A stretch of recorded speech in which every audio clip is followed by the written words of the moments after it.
Hi there, everyone. My name is David McLeod. I am your life mastery coach, and I want to welcome you to Magnifessence in Motion. Today, this is episode 23, and our topic title is Embracing Self-Love. Now, many of us have heard that we need to love ourselves, but very few of us were ever actually taught how to do that, especially if we grew up in homes where love felt conditional, confusing, or even unsafe. So in this episode, I'm going to be joined by my good friend and intuitive spiritual energy healer, Kristi Borst. And we're going to have a heart-centered, grounded, and very human conversation about moving from self-criticism to genuine self-love. We're going to explore how early wounds, family patterns, and ancestral beliefs can quietly train us to be our own worst enemy, and how we can begin to unravel those patterns in a gentle, compassionate way. If the phrase self-love feels a little abstract, cheesy, or reserved for people who spend way more time on vision boards than you do, well, this conversation is for you. So I hope you enjoy it.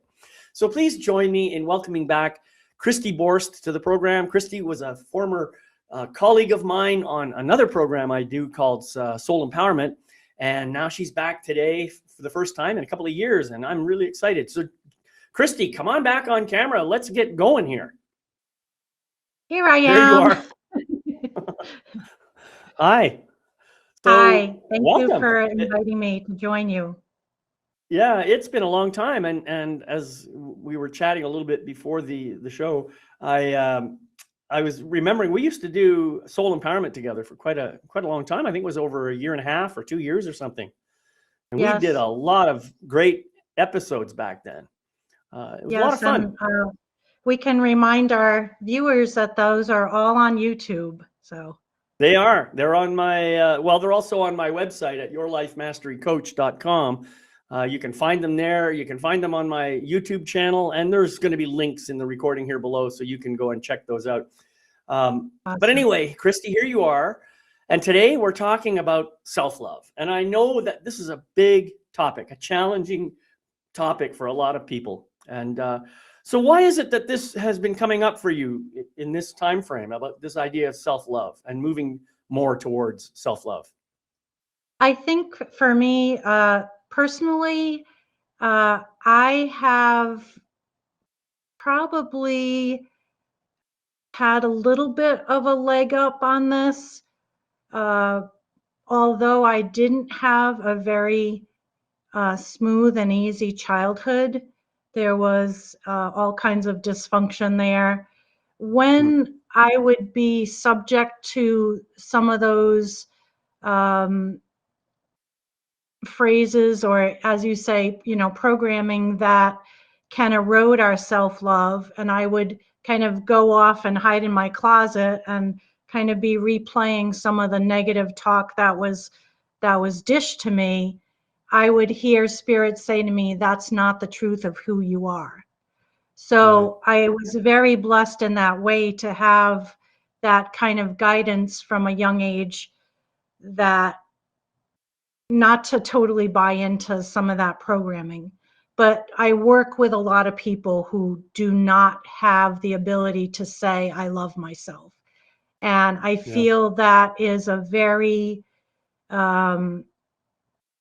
fundamental need that we should have as adults. We can't, I'm sure you've heard the expression, you can't love anybody else until you love yourself. And again, it sounds cheesy, it sounds like rhetoric, but we're all connected as spiritual beings. So if we can't love ourselves, then we really can't love others, because of that shared thread that runs through us all. Right. Yeah, I totally agree with you. And one of the things that I remember hearing as a child is, you're so full of yourself. If I showed any sense of, appreciating myself, I would get this from my mom. You're so full of yourself. And at the time I used to ask myself this question, well, who else would I be full of, but I got that the message, the underlying message was I was supposed to be smaller. I was supposed to be less obvious. I was supposed to be, hidden. I was supposed to not necessarily be so full of myself, not necessarily be excited and exuberant about who I am. And so, Yes. yeah, I think, well, I certainly got that kind of message, and it was kind of subtle, but sort of subtle in a outward kind of way. You know what I mean? And I'm sure that everybody has experienced some of that at some time in their life from some well-meaning parent or guardian or whatever who is just trying to get you so that you could fit into society more. And that's really what we're told. It's for your own good, you know? It's for your own good. Yes. Now, you mentioned something about going into this closet and rehashing all this stuff and having spirit tell you that's not the truth of who you are.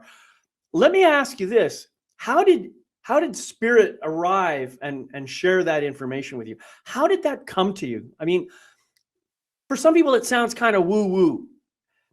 So I want you to kind of make it real so that other people can say, yeah, I've had that kind of experience too. So for me, this is really my connection to what I feel is source, God, all that is, my guides, my higher self. You know, there's so many names for what I simply call spirit or source. And this is really the guidance I receive when I'm working with people as well. It's for some people it's a voice. For me, it's not really a voice. It's not like I hear, that's not the truth of who you are. It's more like it's a knowing that I know those words are there. Does Right. that make sense, David? Yeah, Or should well, it I does kind to of me, explain but that a some little bit people, more? yeah, it certainly makes sense to me, but some people may not necessarily understand what you're talking about. And my guess is when you were a child, you didn't think so much about spirit or God or angels or guides or anything. You were just, this is what I'm trying to understand. How did this arrive for you when you were a child, when you didn't have the words to necessarily describe it? When I'm not quite clear what you're asking, how did it arrive? It would almost be like maybe like a conversation within myself where, I would kind of be almost like a would be playing in my head of what had just happened. And then I would hear/know that phrase, that's not the truth of who you are. And I find now in my adult life and in my more, I guess I would say, awakened or attuned state of understanding that I'm more than just this physical being, Kristi.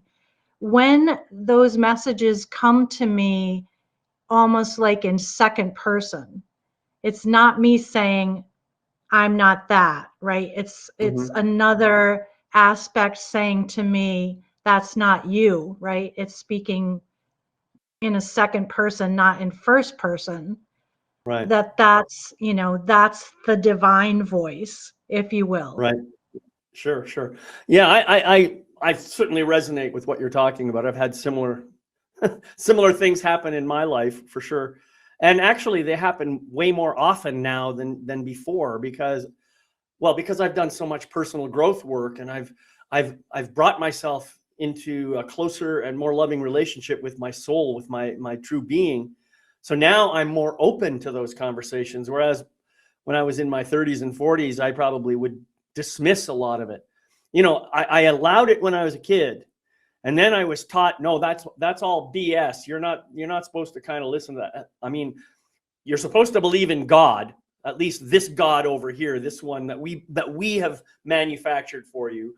And you're supposed to abide by all the rules of this religion, and so on and so on and so on. But you're not allowed to think for yourself. You're not allowed to, open up and allow spirit to speak to you directly, because that's Right. only reserved for saints, and you're definitely not a saint. You're a sinner.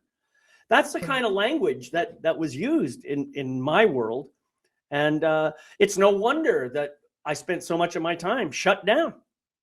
And I suspect that this is true for a lot of people. And I think, somebody listening could say, oh my gosh, they're getting off topic. And yet that connection is amazingly powerful pathway to self-love, Of course. because we are connected. We can't be separated from unconditional love, and some would say love and light, because love is an energy. Love is not just just a word. It's an energy, and we're vibing in that energy. So we have to understand that, to talk about God is not outside ourselves. God is basically in ourselves, through ourselves, as ourselves. So we can't really even love God. I said before, you can't love somebody else if you don't love yourself. You can't love God if you don't love yourself, because Right. you're part of God, right? Exactly. Yeah. No, absolutely. And no, I don't think we're off topic at all. I think we're exactly on topic. I think we're like 100% over the target here. I think this is extremely important stuff, because what we're explaining here is how people get shut down. And what we're trying to do is find a pathway to opening up, to become Yes. not shut down. But what's the opposite of that? Completely open and abundant and full of Right. yourself. Full of yourself. Get full of yourself. That's what I want people to do. And how many times did you hear as a child, I certainly did, yeah, you're not supposed to love yourself because that means you're being selfish, you're being narcissistic, you're being Self-centered. egotistical. Yeah. Yes. Self-centered. Yeah. And well, that's how people relate this idea. So the notion of loving yourself, man, it goes against a lot of ingrained conditioning and training. And this is why we have to do the work underneath to understand where that came from and bring ourselves into a healthier relationship with the truth of who we really are. I think, there's this phrase that kind of came to me as I was preparing for the show, and you've just touched upon it there, David, is we have to understand who we really are, as opposed to who we've learned is either allowable, or who we've learned it's safe to be. Because a lot of parental guidance, as you mentioned, is the parents' attempt to protect us from perhaps bad situations they've experienced themselves. So many Right. times, the self-limitation or limitation that we learn from our parents, it's somewhat grounded in love, but it's distorted, and the parent ends up being the one that hurts us, trying to protect us. Right. Yep. And it's not like they're being malicious about it. I mean, certainly there are some malicious parents out there, but mostly I'd say it's being done in an innocent way to try and guide us to be good people in this organization, in the world, right? And so, yeah, it's not like they're trying to hurt us, even though maybe in the long run they end up causing some pain for us. And I'm a parent. I think you're a parent too. And I know that I have created pain for my kids. It certainly wasn't deliberate. I know that. It was based on my own ignorance of how to raise children. And so it's not that I don't necessarily apologize either. So, because when I recognize that I made a mistake, I do apologize. I go and I own it. And I say, look, I was living based on this set of understandings, and apparently I was wrong, and I apologize for that. Every single one of us has the power, the capability, and if we like, the self-love to be able to take responsibility for all of our actions. Absolutely. And I think that's important too, because it shows the child that we are human. We do make mistakes. So it gives them the message too that they can make mistakes. Right. And take responsibility for mistakes. I've come to realize now that there's really no such thing as a mistake. There's just simply something that happened and which provides an opportunity to learn something new. That's how I look at it now. And for that same reason, there's no such thing as failure. Oh, you tried something and it didn't work out. Well, what did you learn from it? And what can you do now moving into your next phase or whatever that is? I actually have a blog and a little video that I have about mistakes being mistakes. And perhaps really the only mistake is when you purposefully, you're going to hurt somebody and you do it anyway. When you hurt someone or you make a decision and you don't really know what the outcome of it is, yes, that's a learning process and maybe something that through your own, higher self design you are meant to go through. Right. Yeah.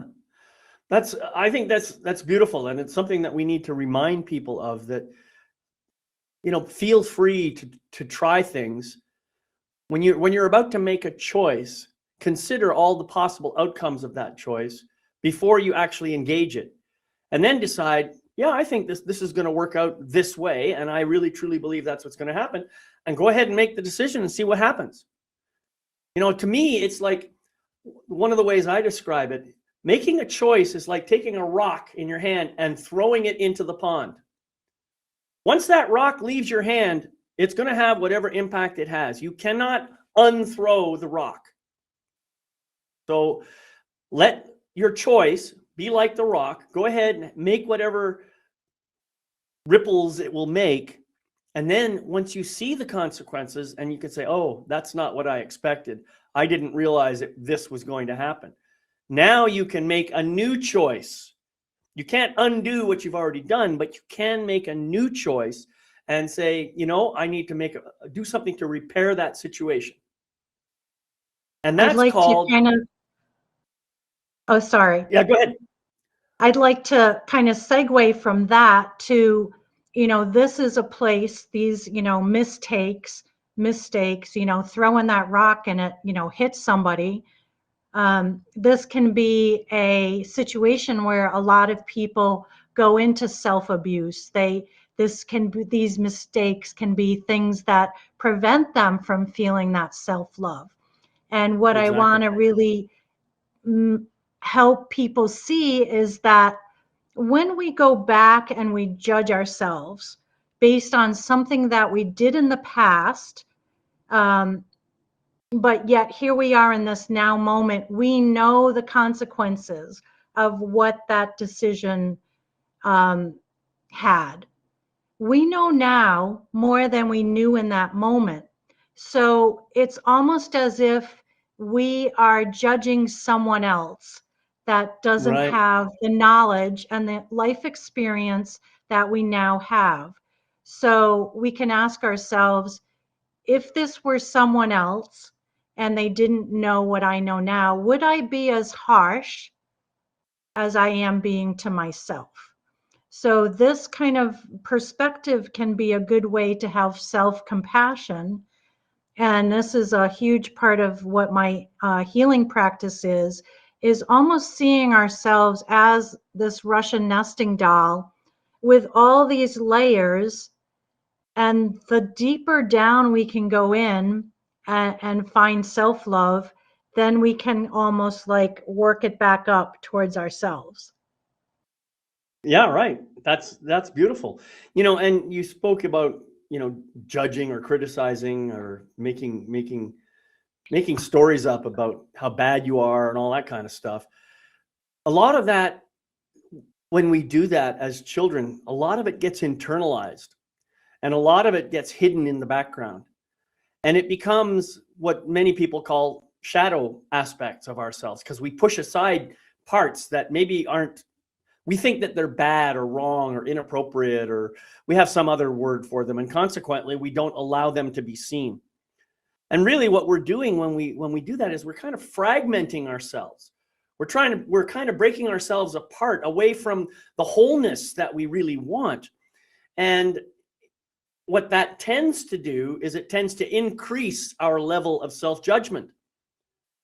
So here's something that I think that I know you do this, and I certainly do it. It's all about recognizing that those parts of ourselves that we've hidden for whatever reason all had some beautiful gift associated with them, that if we just give them a moment in the sun, we will see that gift and be able to bring it into ourselves, into our wholeness. So this is really about loving and healing our shadows. And I think it's a crucial part of this process. What sorts of things do you do specifically to love and heal your own shadows and to encourage your clients to do the same? So in my own experience of working with myself and working with other people, or I should even go back a step from that, is that my foundational belief of us as spirits that come into human bodies is that we come here knowing everything. We're not, we're not dumb little babies. We know, we know and have not learned to disconnect from our divine intelligence, from our, our sense of being, whatever you want to call that, right? So the more we can come backward and get aspects of ourselves out of hiding, the more we reclaim some of that knowledge, some of those pathways that are hiding or that are shut down, if you will. So for me, I do a lot of trauma work, of revisiting trauma to express or exercise stuck emotions that can be in various body parts, which then prevent the human body from healing or cause physical pain, because the body is trying to say, hey, there's something here that shouldn't be here. So it's a lot of being in a resonance of a healing, safe space, allowing that miscreation that we have stored within us to come to the light. And by saying come to the light, it's just giving it a place where it can be seen from different perspectives. Because as children, we tend to think everything is our fault. And we do have a very, everything's happening around me because of what I did or who I am. And when we can revisit those situations as compassionate adults, we can kind of see, oh, wow, like I took on the pain of this situation that really wasn't mine. And then we can make a different choice about what we're holding in that shadow. As you were speaking, one thought came to my mind. How many times did I assume it was my fault that something bad happened? Almost all the time. And yet I don't remember a single time when I assumed it was my fault that something good happened. I never took credit for the good things that happened. Now, right, because that would be, then you'd be too full of yourself, right? Exactly. So isn't that interesting that we're willing to allow ourselves to take responsibility for all the bad things that happen around us, but we're not willing to take credit for anything good that we create? I mean, that's not a universal truth, obviously. And the more work I do on myself, the more I am willing to take credit for, the good things that I create in my life. And I'm sure that's true for you too. Yes. So it's just an interesting observation that came to me as you were speaking. The other thing that came to me, you talked about bringing these parts out of hiding. I thought, why not make a game of it? Why not play hide and seek? Why not get your little flashlight out? David, I think that's what this whole thing is. We're playing hide and seek of, who am I really, right? Right. Yeah. And we set up all these challenges to ourselves. It's pretty funny when you think about it. But look, let's have fun with it. I sometimes call this soul spelunking. Going down deep into the caves of my soul, and I bring along my flashlight and I just look for little parts of myself. But hide and seek is another way of framing it. Go look for parts of yourself. Yeah. can I go back to when you just said, oh, I just saw this thing about myself that I do. I have a phrase that I use a lot. Awareness equals the power of choice equals the power to change. So when we see these keystones, like I would say that's a keystone for you, or you could call it a program. Here's a program that I'm running that when I do something right, I don't give myself credit. So you can almost like watch for that now, so that when something good happens, you make sure that you celebrate it. Because then as you start to change that program, it gets less and less powerful within you. Absolutely. That's great. And listen, folks, I don't know what you're getting here. I hope you're writing notes, because there's lots of great stuff here coming up, and just keep track of everything. So, all right, we talked a little bit about healing the shadows a bit. Do you have any more that you'd like to say about that before I move on?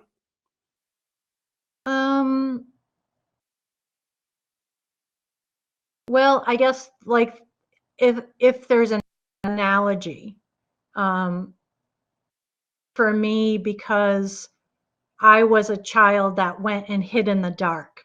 So I'm very aware of the parts that can be hiding, because I physically hid. Either I went in my closet, or I went to the side of the house where no one could see me, just to be by myself, to almost like regain my balance, I think, in a way. And so I think if you understand that healing the shadows,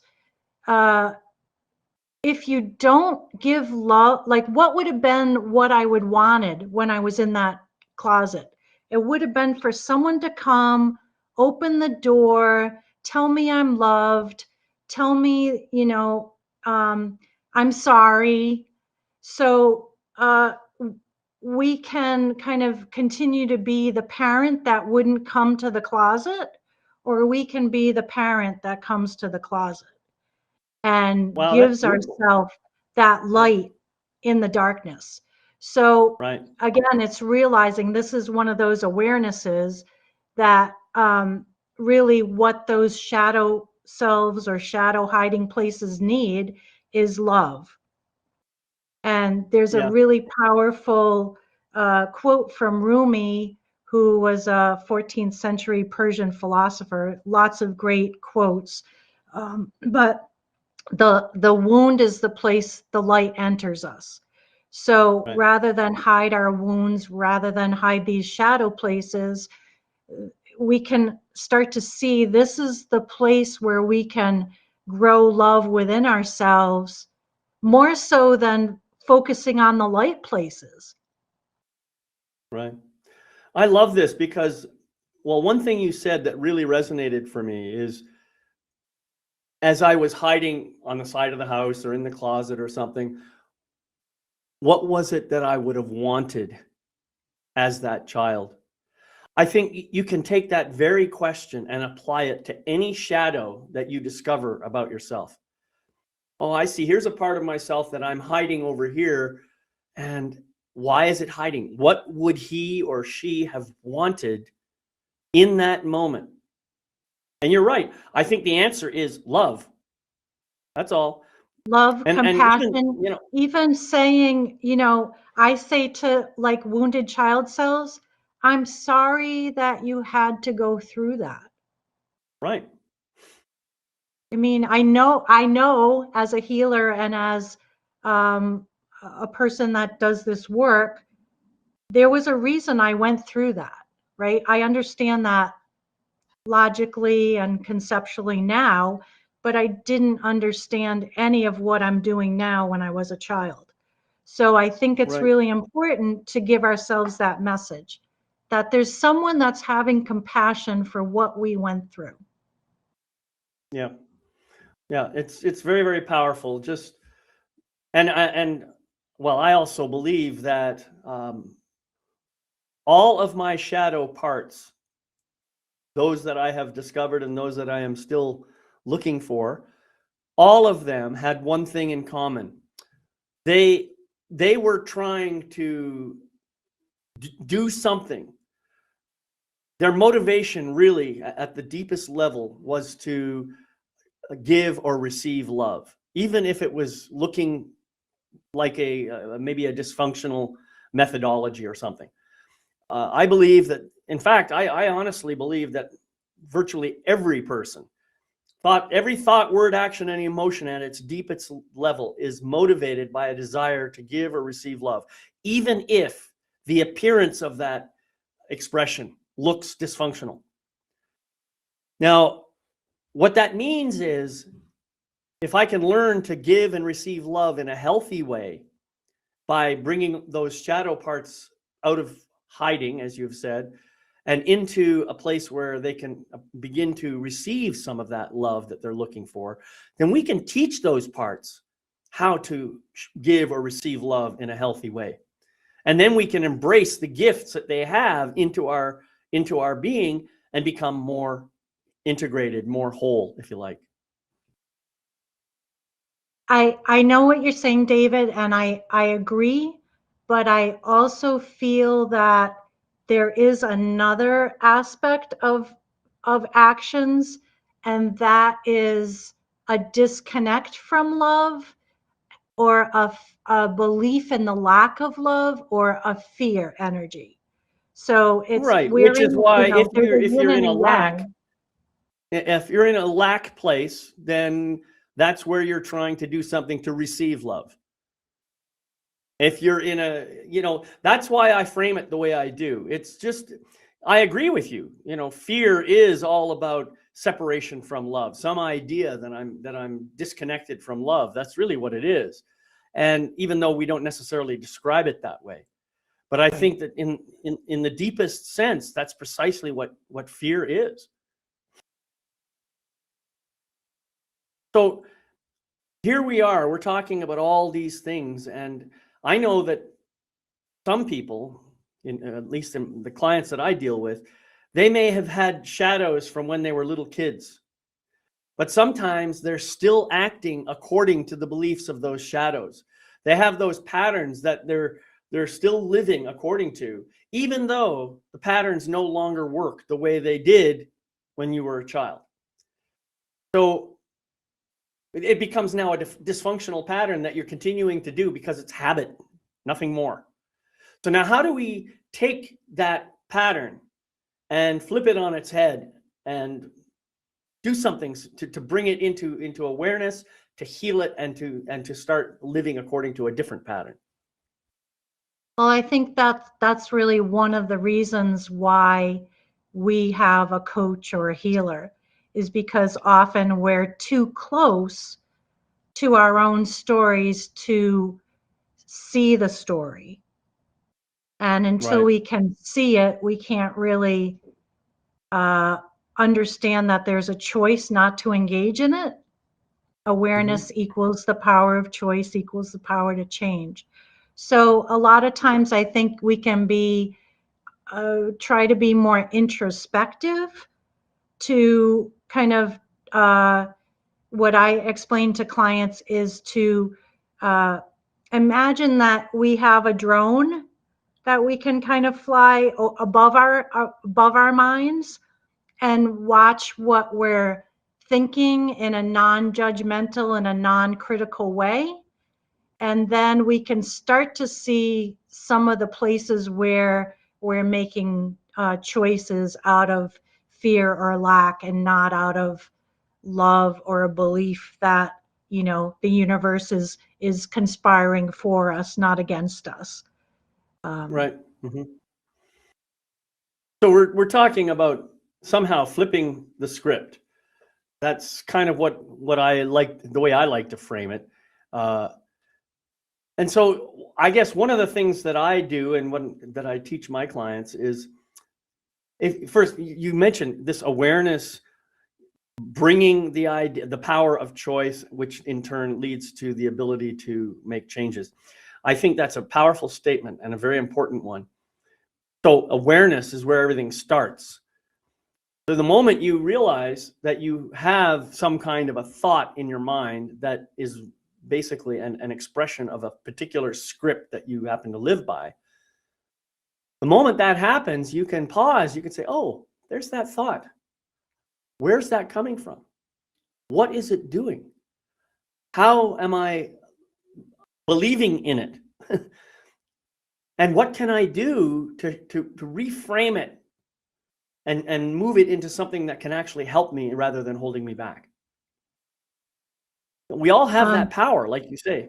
Yeah. Yes. Well, that's our free will. We have free will. And, prior to, I would say 2010, I think I was on autopilot for a lot of my life. Just, not aware of decisions I was making that were imploding my joy, my expansiveness, my connection to all that is, my soul power. And I think too that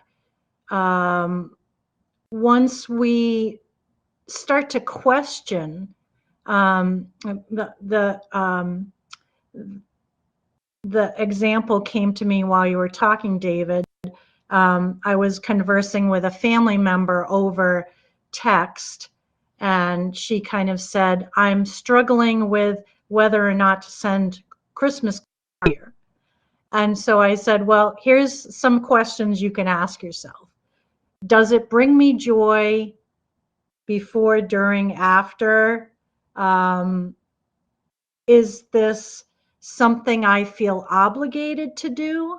Because there's a big thing, I think, in shadows where we're being run by these shoulds that have been kind of passed to us. There's a lot of people in our families, or I kind of see it even in, like, if you think about fraternity where they do hazing, like they didn't like it, they hated it, but yet they feel, well, that next person has to go through it because I had to go through it, right? So we've got to look at some of these things that we just assume have to be done because it happened to us, or somebody said you have to do this. When you're a child, yeah, you've got a lot of shoulds, and you don't have a lot of control. But once you're an adult, you can start to say, I'm deciding not to do this. Right. Yeah. Well, I think part of the problem is, as I was saying earlier, is when you're a child, you do get a lot of these shoulds. And I think that's where the whole conditioning starts, because you get into this mindset, oh, someone's going to tell me what I should do. And you start following that pattern, and you're expecting that to happen through, because all these people in authority are the ones who are going to tell you what you're supposed to be doing and how to live your best life and this and that and the other thing. And so you kind of, over time, you end up kind of giving up your sovereignty, giving up the power of who you really are in order to satisfy someone else's idea of how you should be showing up. And that is a difficult pattern to shift, especially knowing that the moment I start changing, there are going to be people who are going to be pissed off. There are people who are not going to like the fact that I am choosing a different path, and they're going to try and, shepherd me back onto the path that they want me on. That happens to all of us. Right. And so the or question shame is, you, right? Right. Yeah. Well, I mean, however they decide to do it, shame is certainly one method for doing it. Some will try to manipulate you using other techniques, but one way or another, the people in your life who see you kind of breaking out from this pattern are going to try and keep you in the pattern. And it's not that they're bad or malicious people. It's just that your movement out of the pattern makes it uncomfortable for them. They're going to see you liberating yourself from this pattern, and they're going to say, but I'm still stuck in it. I want you here with me. So it's a challenging situation, and we all have to deal with those, the paradox of those two energies. We have to deal with them. And the question is, are you going to be able to love yourself enough to say to the other person, I really love you and I care about you, and I am choosing this path for myself. You can choose that path if you want, or you can choose a different path. It's your choice. But this is the one I'm taking. Yes, and I think also to realize that, we each, I believe, were chosen to come here because we had something unique as our fingerprint in our vibration of joy or being happy that we, came to add to this world. So it's almost self-sabotage when we choose to be unhappy, when we choose to surrender that uniqueness that we're here to express. So there is, yes, a balance between complying and fitting in and being a truer and truer version of ourselves. And Yeah, yes, it's powerful. people are not going to be happy about it, but we're not here to make other people happy. Right. The irony of this statement is it's not possible to make other people happy. It really isn't. They might not get quite so excited or upset if you behave in a certain way, but that doesn't mean they're happy. And in any event, you cannot control someone else's emotions, like it or not. It's just simply not possible. So anytime someone says, you made me feel, it's bullshit. It's not, you didn't do anything. They felt the way they felt because of some story they have made up, their own internal triggers, and they made a decision to feel that way because of their ideas about who you're supposed to be. So Right. don't fall for that crap. Yeah. Yeah, there was something I had either heard or read around this time. I was kind of in really like deprogramming myself from, beliefs. I see it as like small b-e, capital L-I-E-F-S. There's lies many times in these beliefs that have guided us or controlled us or, determined what decisions we make. And, there's that phrase, what other people think of you is none of your business. And the author or this video was talking about how when we look at someone else and we judge them, it's because there's something about them that we don't like or makes us uncomfortable because it's really within us, but we can't see it within ourselves yet. We can only see it in that other person.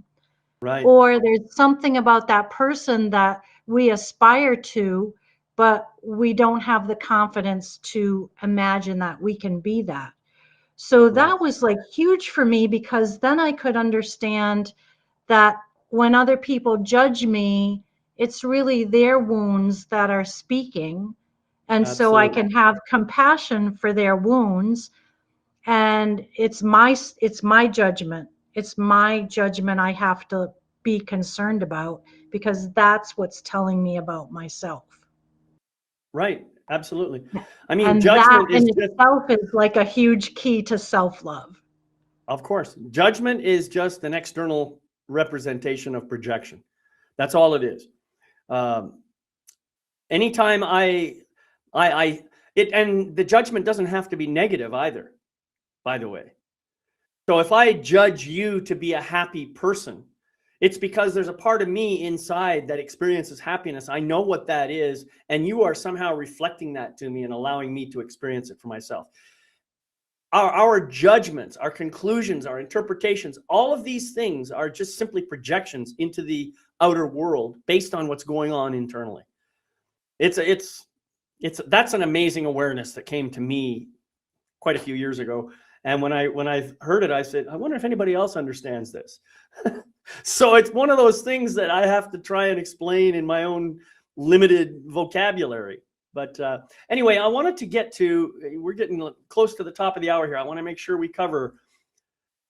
Let's talk a little bit about how people can move away from the self-criticism, the self-judgment, being their own harshest critic, shall we say, towards a more open and expansive expression of self-love. How do we do that? Obviously, we can't expect just massive transition today. So let's take some baby steps. Yeah, I love, part of the reason I wanted to do baby steps or baby leaps is because of the inner child healing work I do.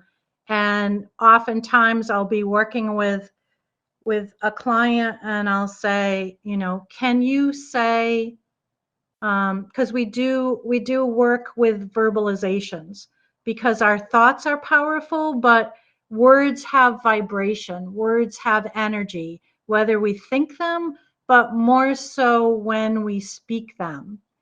And so, we do kind of affirmations in session work. And so when I say, can you say I love myself? There are many people that say they can't. So what I suggest that they do is to look at that Russian nesting doll sense of self and go to the youngest aspect of themselves that they feel they can really, truly embrace and love. And for many people, that's the baby self. So as we can give that baby self love, unconditional love, and messages coming to me is how, we can love a fat, chubby little baby, but if we have fat on our adult bodies, we hate ourselves. So, there's an example right there of loving ourselves in this now moment the way that we would love that fat little chubby baby.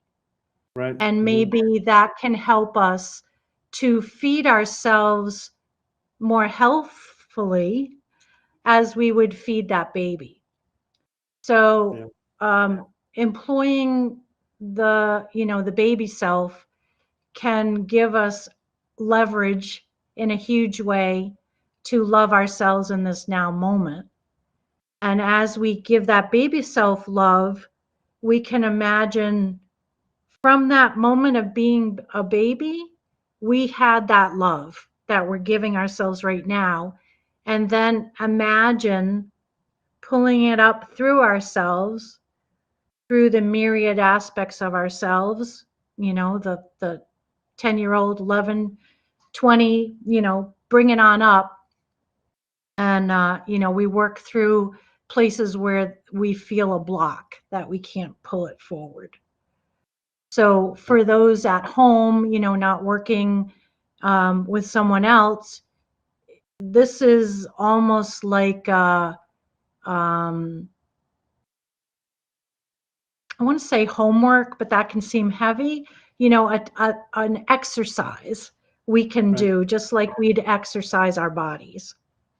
Yeah, that's beautiful. I love the idea of using the nesting dolls as a way of getting down to the core of who we are, loving that core, and then pulling that love up through all the layers to the present version of who we are right now. I mean, I think that's beautiful. Another tool that I have used, and I still use it regularly, although in a slightly different way, but getting started with this idea of just saying, I love you, that's a challenge. So the way I encourage people to do it is like, get yourself a little hand mirror, just something that's small, not a pain to do. You can do this in your car. You can do it in the bathroom. You can do it wherever you like. No one else has to see you doing this, but just take that mirror, look at it, and just say, I love you. Pretend it's another person on the other side. That reflection is another person, and just say, I love you. Now, it might be awkward. It might be uncomfortable. It might feel weird, whatever. That's all. Just do it once, put the mirror down, and go about your day. Later on, when you come back into that same room, you see that mirror, pick it up again and do it. Just look at yourself, take a breath or two, I love you, and just put it down. After a while, it will become less, you'll feel less resistance, and it becomes easier and easier over time. When you get more comfortable with this, you can do it and just look in that mirror multiple times and say, I love you. I just love the way you do this. I love the way you show up for this. I love all of these aspects of yourself. You know, pick out specific things. So in other words, what you're doing is you're expanding your ability to just say, I love myself. That's all. Right. In Or time, to hear it, right? To hear it in your own voice. Yeah, it's a powerful thing. After a while, you won't need the hand mirror anymore. Now you'll be able to go into the bathroom just before you start, you know, combing your hair or whatever, or shaving or whatever it is you do in front of the mirror. Just stand there and just look at as much of your body as you can see and just say, you know, I love you. I think you're an amazing being. I love you. Get used to doing that.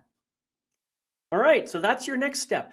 After a while, you'll reach a point where you'll be able to go and stand in front of a full-length mirror, completely naked, and say, I love you.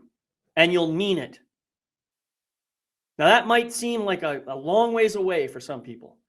And I know it took me a while to get comfortable doing that. But I can do it now. And even though there's some parts of my body that aren't quite as svelte as they used to be when I was in my 20s, I don't judge any of it anymore. I just say, I love you. You are an amazing being. That's all you need to do. Pardon me. That's okay. And, you know, I want to add to this, David, that, you know, I think we've been taught to identify as our bodies. But That's right. a huge way to kind of love our bodies is to understand that, you know, we're not just the body, we're the breath that's breathing the body. And as spiritual beings, we've come into this, what I call, it's the earth bodysuit. You know, we can't be here without this. So we've got to love it. We've got to take care of it. We've got to, you know, myself included, make healthier choices about what we put into our bodies. And, you know, almost like starting to separate our identity as just the body, because we're so much more than that. Absolutely. I think, yeah, this is something that I do in my whole life mastery paradigm teaching. Your identity, that's a completely separate topic, of course, but it's related to what we're talking about, because you're right. I'm not my body. I'm not the roles I play. I'm not the sex that I have. I'm not the diseases that I have. I am not, you know, any of those things. Those are simply expressions of this Davidness that happen to exist in a particular time frame based on how I'm being in the world in that moment. When I peel away, talking about layers, talking about nesting dolls, when I peel away all those layers of who I think I am, and I get down to the truth, the nugget is way, way, way more magnificent and amazing than anything I ever thought possible before. I mean, I've reached a point now where I truly recognize, and this sounds maybe lofty and a little bit maybe egotistical or something, but I truly believe that I am a divine, magnificent, unlimited, sovereign spiritual being of light and love who happens to be participating in a perfect and beautiful and temporary human experience, along with a lot of other amazing, magnificent beings. That's how I see myself now. Because, you know, all of those other things, those, you know, I'm an author. Well, no, that's just something I do. Or I'm a poet. No, that's just something I do. I'm a musician. No, that's just something I do. So, you know, you got to separate the doingness from the beingness. That's really what I think we need to be doing. And I don't know if I have time to kind of segue that a little bit, is that, I think another way or another aspect or gateway or doorway to self-love is to realize, again, what I said just a moment ago, we're not just the body, we're the breath that breathes the body. And that breath connects us to Source, God, all that is, every other living being on this, planet here. So the breath itself can be a way to just take a pause, take a deep breath, and feel that connection. Right. Feel the life that we are expressing, and that we are ultimately learning to make more conscious choices that bring us closer and closer to joy. Right. Yeah. Beautiful. Yeah. And I think one thing I want people to remember is that loving yourself is not a selfish act. Loving yourself is actually the most liberating and affirming act you can do for yourself. I encourage people to really just embrace this idea of self-love and not worry too much about the stories that other people might have because you happen to love yourself. So, Kristi, before we go, I know you do a program called, what's it called? The Perspective Reboot. I think that's what it's called. You have this program that you do. And tell us a little bit about that and how people can find out about it. So I do have, it's an evergreen podcast right now called Perspective Reboot. It's on, the streaming channels. There's also links to it from my website, which is www.HealingResonanceLlc-KristiBorst. And in that, I have some segments that I have guests on, going through all kinds of topics about kind of breaking out of the mindset of limitation and fear and lack to this, what you say that you now hold, that beingness as a divine and unlimited creator, co-creator here on this reality that we're conscious of. Right. Yeah. So, HealingResonance.me. I see you've posted your link in the in the chat there. And I see Wendy's just said, so grateful, made it to catch this session. Always so packed with so much energy and so much information. Greatly appreciate you both. Well, thank you, Wendy, for being here. I appreciate that. And the others who were here on the live presentation as well. Kristi, I want to thank you for being here. It's been a long time, as I said. Do you have any final words you'd like to share before I close us out? I think, I wish I had said it in the segment where we were at, but if you have trouble saying, I love you, or I love myself, you can say, I'm learning to love myself. That's a baby step to getting there. And I like that. when we're learning, when we're students, we're curious. Right. And that's a good place to be. Right. Absolutely. Yeah. Well, thank you again, Kristi, for being here. I really appreciate it. Thank you all for showing up on the live show. And for those of you who are watching the recording, thank you for being here. I just want to remind you that the recording of this and every other episode for this program is on my website at Magnifessence.com. And I also want to thank you and remind you of my affirmation that I use on a regular basis. It's not really an affirmation. It's more of a mantra that I use on a daily basis just to kind of keep me in a space of loving myself and growing and expanding. And it's real simple. It's 3 sentences. It goes like this. I gratefully forgive the imperfect being I have been in the past. I gratefully accept the magnificent being I am right now. I gratefully welcome the evolved being I am becoming in each new moment. So feel free to use that and share it with your friends. It's a beautiful mantra, great way to keep yourself going. I want to thank you all for being here, and I want to wish you love, light, and blessings on your continuing journey. I'll see you next time on Magnifessence in Motion. Bye-bye for now.